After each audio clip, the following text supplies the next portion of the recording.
नमस्कार.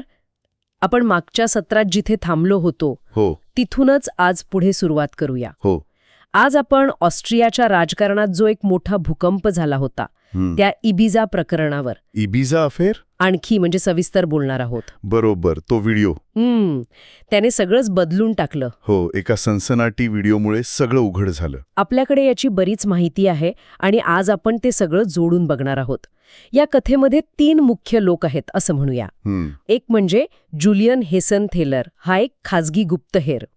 आणि दुसरे दोघे म्हणजे ऑस्ट्रियाच्या फ्रीडम पार्टीचे मोठे राजकारणी योहान गुडिनेस आणि त्यावेळचे पक्षाचे प्रमुख हाइन्स क्रिश्चियन स्ट्राखा. बरोबर, फ्रीडम पार्टीचे महत्वाचे नेते. आणि या सगळ्याची सुरुवात झाली एका स्टिंग ऑपरेशनने, म्हणजे एका गुप्तपणे रचलेल्या सापळ्याने. पण थांबा, हे फक्त एका राजकीय घोटाळ्यापुरतं नाहीये. यात रशियाचा प्रभाव, म्हणजे कथित भ्रष्टाचार आणि या सगळ्यामध्ये यान मार्सलेक नावाचा एक माणूस कसा येतो, त्याचा काय संबंध असू शकतो, हे पण महत्वाचं आहे. अगदी बरोबर. हे प्रकरण म्हणजे फक्त ऑस्ट्रियापुरतं मर्यादित नाहीये. एका खाजगी गुप्तहेराने सुरू केलेलं ऑपरेशन त्याने फक्त सरकार पाडलं नाही, तर मध्य युरोपमधलं राजकारण, आंतरराष्ट्रीय कनेक्शन्स आणि काय म्हणतात त्याला, गुप्तचर कारवायांचं एक मोठं जाळं उलगडलं गेलं. हो ना, म्हणजे एका गोष्टीचे किती पदर. नक्कीच. ही फक्त एका देशातली गोष्ट नाहीये.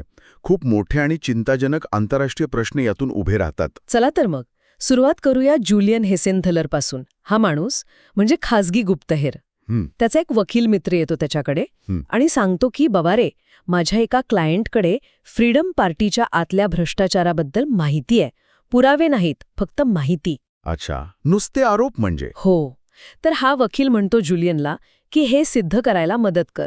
जुलियन म्हणतो ठीक आहे, पण याला प्लॅनिंग लागेल, पैसा लागेल, साधारणपणे 30-40 हजार युरो. मोठी रक्कम आहे. हो, पण आश्चर्याची गोष्ट काय, काही दिवसात तो वकील ते पैसे घेऊन येतो. अरे वा, म्हणजे कोणीतरी होतं ज्याला हे प्रकरण बाहेर काढायचं होतं आणि पैसे खर्च करायची तयारी होती. नक्कीच. आता इथे फ्रीडम पार्टीबद्दल थोडं समजून घेऊया. ही ऑस्ट्रियामधली एक मोठी राजकीय शक्ती आहे, पण तिची विचारधारा बरीच म्हणजे उजवीकडे झुकणारी, कधीकधी कट्टर उजवी मानली जाते. हो, स्थलांतरितांना विरोध, प्रस्थापित व्यवस्थेला विरोध, असे अनेक गट त्यात एकत्र आलेले आहेत.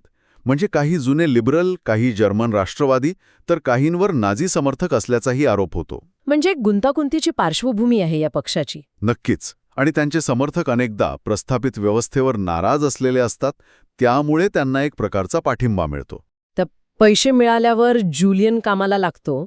तो काय करतो, व्हिएनामध्ये एक एकदम भारी हॉटेल आहे, ग्रँड हॉटेल व्हिएन. हो, खूपच फेमस आहे ते. तिथे तो एक खाजगी डिनर आयोजित करतो आणि स्वतः बनतो एक सल्लागार, म्हणजे इटालियन भाषेतला कॉन्सिलियर. तो भाषांतर वगैरे करणार. अच्छा, म्हणजे स्वतः पुढे येत नाही. नाही. आणि डिनरसाठी एका कथित रशियन अब्जाधीशाची भाची म्हणून एका महिलेला सादर केलं जातं. कथित म्हणजे खरी नाही? नाही. तिची स्टोरी अशी की तिला $350 दशलक्ष गुंतवायचे आहेत ऑस्ट्रियामध्ये आणि तिला मित्र हवेत. आणि या डिनरचा मेन गेस्ट कोण, तर फ्रीडम पार्टीचा नेता योहान गुडेनस. ओके. गुडेनस हा तरुण नेता होता, पार्टी वगैरे करणारा म्हणून ओळख होती त्याची, पण पक्षात आणि रशियासोबतच्या संबंधांमध्ये महत्वाचा मानला जायचा. बरोबर. आता या सगळ्यात दिखाव्याचा उद्देश काय होता, महागडी मेबॅक कार भाड्याने घेतली, साधारण 4,000 युरोचं डिनर आणि 10-15 हजार युरोंची महागडी ड्रिंक्स. अरे बापरे, म्हणजे फक्त खर्च? हो, हे सगळं गुडेनसला पटवून देण्यासाठी की ही बाई खरंच खूप श्रीमंत आणि पॉवरफुल आहे. अच्छा, म्हणजे विश्वास बसवण्यासाठी. हो. आणि जुलियन म्हणतो की हे सगळं काम केलं म्हणजे गुडेनसचा विश्वास बसला. काही तासांतच तो संभाव्य भ्रष्ट व्यवहारांबद्दल आणि मदतीच्या बदल्यात काय फायदे देऊ शकतो यावर बोलायला लागला. म्हणजे सापळा यशस्वी झाला म्हणायचा. हो, असं वाटत असतानाच सगळ्यात मोठा घोळ झाला. काय झालं? जुलियनने हॉटेलच्या रूममध्ये जे छुपे कॅमेरे लावले होते ना, त्यात मेमरी कार्ड्स टाकायलाच तो विसरला होता. काय सांगताय? अरे देवा, म्हणजे इतका खर्च, इतकी मेहनत आणि काहीच रेकॉर्ड नाही झालं. काहीच नाही. काय वाटलं असेल त्याला? खरं तर इथेच सगळं थांबायला हवं होतं, पुरावाच नव्हता. पण नाही थांबलं. नाही. गुडेनस स्वतःहून जुलियनच्या संपर्कात राहतो. तो त्या भाचीला विचारतो की ती त्याची जमीन जास्त किमतीला विकत घेईल का, किंवा फ्रीडम पार्टीला कशी मदत करेल वगैरे वगैरे. म्हणजे तो इतका अडकला होता त्या कल्पनेत. हो, तो नकळतपणे हा सापळा पुढे चालू ठेवत होता.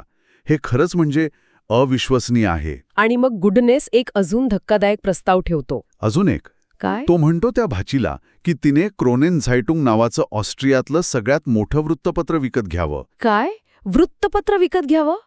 कशासाठी? निवडणुकीत फ्रीडम पार्टीला मदत करण्यासाठी आणि बदल्यात राजकीय फायदे देण्याचं आश्वासन. त्याचे शब्द होते, तुम्ही हे आमच्यासाठी केलं तर आम्ही सर्व काही करू शकतो. अरे देवा, हे किती मोठं विधान आहे. क्रोनेन झायटुंग म्हणजे ऑस्ट्रियातले जवळपास 25% लोक ते वाचतात. हो ना? म्हणजे त्यावर नियंत्रण मिळवणं म्हणजे प्रचंड राजकीय ताकद मिळवणं. हा काही छोटा प्लॅन नव्हता. हा तर थेट लोकशाहीवर प्रभाव टाकण्याचा प्रयत्न होता. अगदी. आता जुलियन म्हणतो की इतक्या मोठ्या डीलसाठी पक्षाच्या प्रमुखांशीच बोलावं लागेल. म्हणजे हाइन्स क्रिस्टियन स्ट्राखे. स्ट्राखे त्यावेळी खूप लोकप्रिय होता, जरी त्याची मतं कट्टर असली तरी. त्याचे ऑनलाईन फॅन्स स्वतःला टीम HC म्हणायचे. बरोबर. त्यामुळे त्याच्यापर्यंत पोहोचणं सोपं नसेल असं वाटलं होतं. पण आश्चर्य म्हणजे स्ट्रॅककडून भेटीची परवानगी लगेच मिळते. लगेच. हो. आणि इथे जुलियनला धक्का बसतो. त्याला वाटतं, अरे मी एक सामान्य खाजगी गुप्तहेर जर इतक्या सहज पक्षाच्या प्रमुखांपर्यंत पोहोचू शकतो, तर ज्यांच्याकडे जास्त रिसोर्सेस आहेत, कमी नैतिकता आहे, म्हणजे शत्रू राष्ट्रांच्या एजन्सी वगैरे, ते किती आतपर्यंत गेले असतील. अगदी बरोबर मुद्दा आहे हा. इथेच त्याच्या मनात फक्त भ्रष्टाचाराच्या पुढे जाऊन देशाच्या सुरक्षेची चिंता येते. हो. त्याला वाटतं हे फक्त पैशांपुरतं नाहीये, याचे परिणाम गंभीर असू शकतात. आणि हेच वातावरण मग यान मार्सलेक सारख्या लोकांसाठी फायद्याचं ठरतं का, हा प्रश्न येतोच मनात. जर एका सामान्य माणसासाठी हे इतकं सोपं असेल, तर खऱ्या गुप्तचरांसाठी काय असेल? या विचारानंतर जुलियन जास्त काळजी घेतो. जुलै 2017मध्ये तो दुसरा प्रयत्न करतो. यावेळी इबिजा बेटावर. इबिजा तिकडे का? कारण व्हिएन्नामध्ये हे सगळ्यांना माहीत होतं की स्ट्राखे आणि त्याचे मित्र दरवर्षी सुट्टीसाठी इबिझाला जातात. अच्छा, म्हणजे त्यांच्या होम ग्राउंडवरच प्लॅन केला. हो. त्यांनी एक विला भाड्याने घेतला आणि यावेळी त्याने खूप छुपे कॅमेरे लावले. लाईट स्विचमध्ये, फोन चार्जरमध्ये, कॉफी कपमध्ये, स्विमिंग पूल जवळच्या बीच बॅगमध्ये सुद्धा. अरे बापरे, यावेळी पूर्ण तयारी होती म्हणजे. त्याने स्ट्राखेची आवडती शॅम्पेन आर्मांडे ब्रिनॅक शोधायचा प्रयत्न केला, पण ती मिळाली नाही. मग त्याने त्यावेळची सगळ्यात महागडी रोडेरर आणली. विला एअरबीएनबीवर बुक केला होता, त्यामुळे त्याला थोडी भीती होती की अब्जाधीश असं करणार नाहीत. पण त्याने त्यासाठी पण काहीतरी स्टोरी तयार ठेवली होती. म्हणजे पहिला प्रयत्न फसला, तरी गुडेनसमुळे आणि स्ट्राखेच्या सहज उपलब्धतेमुळे हा दुसरा प्रयत्न शक्य झाला. ठरल्याप्रमाणे स्ट्राखे, गुडेनस आणि गुडेनसची बायको तायाना विलामध्ये येतात. तायाना सर्बियन आहे, तिला रशियन पण येतो. ओके. सुरुवातीला थोडी ओळखपाळख, वाईन वगैरे झाली. मग जुलियनने खास मागवलेलं सुशी डिनर झालं. आणि मग खरी चर्चा सुरू झाली. म्हणजे परत तोच विषय, वृत्तपत्र विकत घेणं. हो. आणि बदल्यात काय काय मिळू शकेल? पाण्याचं स्रोतांचं खासगीकरण, लष्करी तळांच्या देखभालीची कंत्राटं, टेलिकॉम कंपन्यांमध्ये पार्टनरशिप, एअरपोर्टची कंत्राटं, अशा सगळ्या गोष्टी. म्हणजे मोठ्या सरकारी कंत्राटांवर डोळा होता. गुप्तपणे रेकॉर्ड झालेल्या व्हिडिओमध्ये स्ट्राखे अगदी आरामात सोफ्यावर बसलेला दिसतोय. गुडनस उत्साहाने जर्मनमधून रशियनमध्ये भाषांतर करतोय. ऑस्ट्रियन राजकारण, विरोधकांचे कथित गुन्हे, मीडियाला कसं वापरायचं यावर चर्चा सुरू आहे. वातावरण एकदम मोकळं झालं होतं म्हणायचं. हो. पण या चर्चेत दोनदा असं झालं की सगळं उघडं पडायची वेळ आली होती. अरे कसं? एकदा काय झालं, ती जी भाची होती ती बहुधा कंटाळली होती या नाटकात. तिने स्ट्राखेला थेट रशियनमध्ये मूर्खा म्हटलं. काय? पण गुडनसने ते भाषांतरच केलं नाही. शिश, वाचलं. आणि दुसरी वेळ जास्त धोकादायक होती. गुडेनसची बायको तायाना अचानक एका छुप्या कॅमेऱ्याकडे बोट दाखवून विचारते, हा सापळा नाहीये याची तुम्हाला खात्री कशी? अरे देवा. मग क्षणभर शांतता पसरली. स्ट्राखेला पण संशय आला. तो त्या भाचीकडे बघून म्हणतो की तिची पायाची नखं काही अब्जाधीशाच्या भाचीसारखी वाटत नाहीत. बापरे. मग काय झालं? पण इथे परत गुडेनसने सगळं सांभाळलं. त्याने स्ट्राखेला खोटं सांगितलं की नाही, हा सापळा नाहीये, आम्ही एकमेकांना खूप दिवसांपासून ओळखतो. अविश्वसनीय. म्हणजे गुडेनस आता नकळतपणे जुलियनचा साथीदार बनला होता. हो. त्याला त्या संभाव्य डीलचा इतका मोह झाला होता की तो स्वतःच्या बॉसला पण खोटं बोलायला तयार झाला. इथे फक्त भ्रष्टाचार नाही, तर एका मोठ्या नेत्यांची, म्हणजे अविचारी लालसा दिसते. जुलियन आता स्ट्राखेवर दबाव आणतो की काहीतरी स्पष्ट बोला, करार पक्का करा. पण स्ट्राखे अजूनही थोडा सावध होता. तो थेट हो म्हणत नाही. मग काय म्हणतो? तो म्हणतो की याला कायदेशीर स्वरूप कसं देता येईल, कोणत्या लॉ फर्म्स वापरता येतील. म्हणजे जणू काही सगळं कायदेशीरच आहे. हो, हे म्हणजे बँक लुटायला जाऊन म्हणण्यासारखं की पैसे द्या पण हा दरोडा नाहीये. तो स्वतःचा बचाव करत होता, पण त्या चर्चेत पूर्णपणे सहभागी होता. 5 तास चर्चा चालली. जुलियनला वाटलं की स्ट्राखेकडून काही ठोस मिळणार नाही ज्याने त्याला कायद्याच्या कचाट्यात पकडता येईल. पण नंतर जेव्हा जुलियनने शांतपणे ते तासांचं फुटेज तपासलं, तेव्हा त्याला तो निर्णायक क्षण सापडला. कोणता क्षण? विल्लामधून बाहेर पडताना स्ट्राखे मागे वळून गुडेनसला जर्मनमध्ये म्हणतो, तू परत जा आणि आत्ताच हे फायनल करून टाक. अच्छा. मग गुडेनस परत विल्लामध्ये जातो आणि त्या भाचीला एकट्यात हळू आवाजात सांगतो, जे अर्थातच कॅमेऱ्यात रेकॉर्ड होतं. ऐक, तो स्ट्राखे, तू जे काही म्हणशील ते करायला तयार आहे, फक्त तो तसं उघडपणे बोलू शकत नाही. समजलीस का? बापरे. ती महिला विचारते, मी समजले, पण त्याला हे समजलंय का की माझ्यासाठीही हे खूप धोकादायक आहे? त्यावर गुडनेस काय म्हणतो, हो, आम्ही सर्व काही करायला तयार आहोत, मी वचन देतो. हे तर थेट कबुलीच बाब झालं की. अगदी. हा शेवटचा संवाद, हाच तो राजकीय बॉम्ब ठरला. पण गंमत बघ, हा व्हिडिओ लगेच बाहेर नाही आला. नाही आला? का? माहीत नाही. पण यानंतर काही महिन्यांत ऑस्ट्रियात निवडणुका झाल्या. फ्रीडम पार्टीने चांगली कामगिरी केली आणि सरकारमध्ये सामील झाली. आणि हाइन्स क्रिस्टियन स्ट्राखे ऑस्ट्रियाचा व्हाईस चान्सलर बनला. काय? म्हणजे ज्याच्या विरुद्ध इतका मोठा पुरावा आहे, तो माणूस देशाचा उपपंतप्रधान बनला? हो. विचार कर, जुलियनवर काय वेळ आली असेल. प्रचंड मानसिक दडपण. तो स्वतःला घरात बंद करून घेतो, खूप दारू प्यायला लागतो. तो म्हणतो की त्याने हा व्हिडिओ विकायचा कधीच प्रयत्न केला नाही. हे गुप्तता बाळगण्याचं ओझं किती भयानक असू शकतं हे दिसतंय. त्याच्याकडे देशाच्या दुसऱ्या सर्वात मोठ्या नेत्याविरुद्ध स्फोटक पुरावा होता आणि तो एकटा होता. याच काळात एक विचित्र योगायोग पण घडतो. काय? जुलियन मॉस्कोहून व्हिएनाला विमानातून परत येतोय आणि विमानात त्याची अचानक भेट होते गुडेनसची. विमानात? दोघांची? हो. आणि गुडेनस त्यावेळी एकदम उत्साहात असतो. तो जुलियनला सांगतो की तो नुकताच मॉस्कोमध्ये एका यॉट पार्टीत गेला होता आणि तिथे यान नावाच्या एका ऑस्ट्रियन माणसाला भेटला. यान म्हणजे? यान म्हणजे यान मार्सलायक. अरे देवा, म्हणजे इबिझा प्रकरणातला मुख्य माणूस गुडेनस हा मार्सलायकला मॉस्कोमध्ये भेटला होता. हे खूप महत्वाचं कनेक्शन आहे. नक्कीच. हा धागा पुढे खूप महत्वाचा ठरणार आहे. अखेर जवळपास 2 वर्षांनी मे 2019 मध्ये जुलियन ते 4 तासांपेक्षा जास्त फुटेज 2 मोठ्या जर्मन वर्तमानपत्रांना देतो. आणि मग स्पॉट झाला असणार. हो. व्हिडिओ बाहेर येताच ऑस्ट्रियात राजकीय भूकंप. स्ट्राखे आणि गुडेनस तत्काळ राजीनामा देतात. ऑस्ट्रियन सरकार कोसळतं. सरकारच कोसळलं? हो. स्ट्राखे आजही म्हणतो की हा बेकायदेशीर सापडा होता, व्हिडिओ एडिट केलाय, त्याची बदनामी केली. तो आत्ता टीम HC नावाचा नवीन पक्ष काढून राजकारणात परत आलाय. अच्छा. आणि गुडनेसने जास्त काही प्रतिक्रिया दिली नाहीये, पण त्याने आरोप नेहमी नाकारलेत. या प्रकरणामुळे ऑस्ट्रियातला रशियन प्रभाव, जो आधी फक्त दबक्या आवाजात बोलला जायचा, तो एकदम उघडपणे समोर आला. एका स्टिंग ऑपरेशनने किती मोठं वादळ आणलं. यात सगळ्या गोंधळात म्हणजे इबिझा प्रकरणामुळे ऑस्ट्रियात सगळी उलथापालथ चालू असताना सॅम जोन्स नावाचा एक पत्रकार व्हिएनामध्ये येतो. हा कोण नवीन? त्याला त्याच्या संपादकाने यान मार्सलेक नावाच्या माणसावर लक्ष ठेवायला सांगितलं होतं. तर व्हिएनामध्ये असताना त्याचा एक मित्र, जो डिप्लोमॅट आहे, तो त्याला सांगतो की जर खऱ्या रशियन प्रभावाचा माग काढायचा असेल तर Austrian Russian friendship society ORFG कडे लक्ष दे. ऑस्ट्रियन रशियन फ्रेंडशिप सोसायटी हे नावच थोडं विचित्र वाटतं नाही बा? हो ना, कारण त्यावेळी रशिया आंतरराष्ट्रीय स्तरावर बऱ्यापैकी एकटा पडला होता. क्रिमिया प्रकरण, अमेरिकन निवडणुकीतला हस्तक्षेप, ब्रिटनमधला तो विषप्रयोग. बरोबर.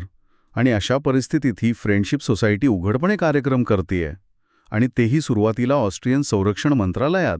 हे खरंच संशयास्पद आहे. जरी त्यांचा उद्देश सांस्कृतिक संबंध वाढवणं असला तरी अनेकांना संशय होता की यातून रशियन प्रभाव वाढवण्याचा आणि गुप्तचार कामासाठी वापर होतोय. सॅमला हे खोदून काढायचं होतं. तो या सोसायटीच्या एका कार्यक्रमात, जो नंतर ग्रँड हॉटेलमध्ये झाला, योगायोगाने तेच हॉटेल जिथे जुलियनचा पहिला प्रयत्न फसला होता. अच्छा. तिथे रशियाचे उपपरराष्ट्रमंत्री, राजदूत असे मोठे लोक होते. कार्यक्रम तसा बोरिंग होता, पण बाहेर पडताना सॅमची नजर रजिस्ट्रेशन डेस्कवर पडलेल्या एका कागदावर पडते. काय होतं त्यावर? ती होती कार्यक्रमाला हजर आणि बोलावलेल्या लोकांची यादी. त्याने ती उचलली. चला, महत्वाची माहिती हाती लागली म्हणायची. हॉटेलमध्ये परत येऊन तो यादी बघतो आणि तिथे त्याला एक ओळखीचं आणि धक्कादायक नाव दिसतं, वायर कार्ड. वायर कार्ड म्हणजे यान मार्सलेकची कंपनी. हो, त्या कंपनीचं नाव कार्यक्रमाच्या स्पॉन्सर्सच्या यादीत होतं. हे बघून सॅमच्या मनातली शंका आणखी वाढली. नक्कीच. आता हे योगायोग वाढणं शक्यच नाही. आता वायर कार्डबद्दल थोडंसं, ही एक मोठी जर्मन फिनटेक कंपनी होती जिच्यावर त्यावेळी आर्थिक फसवणुकीचे खूप गंभीर आरोप होत होते. आणि तिचा सीईओ होता हा यान मार्सलेक. सॅमच्या संपादकाने पॉल मर्फीने त्याला आधीच सांगितलं होतं की मार्सलेक ऑस्ट्रियन राजकारणात पडद्यामागे काहीतरी करतोय असं संशय आहे. आता वायर कार्डचं नाव थेट ORFGच्या स्पॉन्सर लिस्टमध्ये, हे काहीतरी मोठं प्रकरण आहे असं त्याला वाटू लागलं. बरोबर. पण हे सगळे तुकडे जोडायचे कसे? त्याला मदतीची गरज होती. आणि इथे कथानकात येते स्टेफनी क्रिस्पर. स्टेफनी क्रिस्पर कोण आहेत या? त्या ऑस्ट्रियाच्या निऑस पक्षाच्या खासदार आहेत. हा एक लिबरल पक्ष आहे. आणि महत्वाचं म्हणजे स्टेफी क्रिस्पर या इबिजा प्रकरणाची चौकशी करण्यासाठी जी संसदीय समिती नेमली होती तिच्या सदस्य होत्या. अच्छा, म्हणजे त्या ह्या प्रकरणाच्या अगदी जवळ होत्या. हो, आणि ही समिती ऑस्ट्रियातील संभाव्य रशियन प्रभावाची पण चौकशी करत होती. परफेक्ट. माणूस म्हणायचा मग मदतीसाठी. सॅम स्टेफीला भेटतो आणि मार्सलेकबद्दल विचारतो. सुरुवातीला स्टेफी थोडी जपून बोलते. मार्सलेकचं नाव ऐकून ती एकदम गंभीर होते.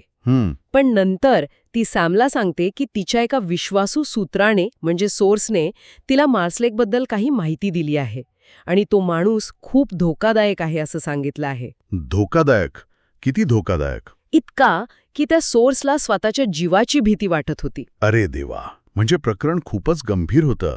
एक खासदार सांगतेय की तिचा सोर्स मार्सलेकला इतका घाबरतोय. मार्सलेक भोवतीचं गूढ आणि धोका अजून वाढला. स्टेफी परत सॅमला कॉन्टॅक्ट करते. काय म्हणते? म्हणते की तिचा तो सोर्स व्हिएन्नामध्ये आला आहे आणि भेटायला तयार आहे. ओके, भेटणार म्हणजे? हो, भेटण्याची जागा ठरते कॅफे प्रुकेल, व्हिएन्नामधलं एक जुनं फेमस कॉफी हाऊस. सॅम ठरलेल्या वेळी तिथे पोहोचतो. एका कोपऱ्यात टेबल पकडून वाट बघतो. उत्सुकता वाढते. थोड्या वेळाने एक माणूस येतो. साधारण 50चा, धडधाकड बांधा, चेहऱ्यावर थोडा दरारा वाटेल असा. तो येतो आणि स्वतःची ओळख किलियन अशी करून देतो आणि बसल्या बसल्या म्हणतो, आपल्याकडे जास्त वेळ नाहीये. किलियन हे खरं नाव असेल का? बहुतेक नाही. आणि मग किलियन बोलायला लागतो. तो सांगतो की तो मार्सलेकला काही वेळा भेटलाय, म्युनिचमधल्या त्याच्या घरी गेलाय. इतकंच नाही तर त्याने मार्सलेकसाठी काही कामं पण केली आहेत. अच्छा, म्हणजे जवळून ओळख होती म्हणायची. हो, आणि त्याचा ठाम विश्वास आहे की यान मार्सलेक हा रशियन गुप्तचर यंत्रणांसोबत बहुधा GRU म्हणजे रशियन मिलिटरी इंटेलिजन्स सोबत अगदी जवळून काम करतोय. काय? थेट रशियन गुप्तचर यंत्रणा? कशावरून म्हणतो तो हे? सॅम तेच विचारतो तर किलियन म्हणतो कारण मार्सलेकने स्वतःच तसे संकेत दिले होते. मार्सलेकने स्वतः? हो, तर आज आपण काय पाहिलं, कसं एका खासगी गुप्तहेराने एक मोठा सापळा रचला आणि ऑस्ट्रियाच्या राजकारणातले मोठे नेते त्यात कसे अडकले. इबिजा प्रकरण, ह्या प्रकरणामुळे फक्त ऑस्ट्रियन सरकार कोसळलं नाही, तर त्यातून Austrian Russian friendship society, wire card यांचे संशयास्पद संबंध समोर आले. आणि या सगळ्याच्या केंद्रस्थानी हळूहळू एक नाव येऊ लागलं, यान मार्सलेक. हो, आणि आता किलियन नावाचा एक सोर्स त्याला थेट रशियन गुप्तचर यंत्रणेशी जोडतोय. इबिजा प्रकरण हे सुरुवातीला फक्त एका देशातला राजकीय घोटाळा वाटलं होतं, पण जसे त्याचे धागेदोरे उलगडत गेले तसं राजकारण, भ्रष्टाचार, आंतरराष्ट्रीय पातळीवरची मोठी आर्थिक फसवणूक म्हणजे वायर कार्ड आणि संभाव्य हेरगिरी. हो, या सगळ्याचं एक प्रचंड गुंतागुंतीचं जाळं समोर आलं. हे फक्त ऑस्ट्रियापुरतं नाहीये, याचे धागेदोरे अनेक देशांमध्ये असू शकतात. हे दाखवतं की आर्थिक गुन्हेगारी, राज्यकारण आणि आंतरराष्ट्रीय गुप्तचर जगत हे अनेकदा एकमेकां किती खोलवर गुंतलेले असू शकतात. आता किलियनने मार्सलेकबद्दल जे दावे केलेत त्यात किती तथ्य आहे? मार्सलेक खरंच रशियन एजंट होता का? त्यांनी किलियनना सिरियाबद्दल आणि त्या मुलांबद्दल म्हणजे रशियन्सबद्दल नक्की काय सांगितलं होतं? हे प्रश्न खूप महत्वाचे आहेत. या सगळ्या प्रश्नांची उत्तरे शोधण्याचा प्रयत्न आपण आपल्या पुढच्या सत्रात नक्की करू.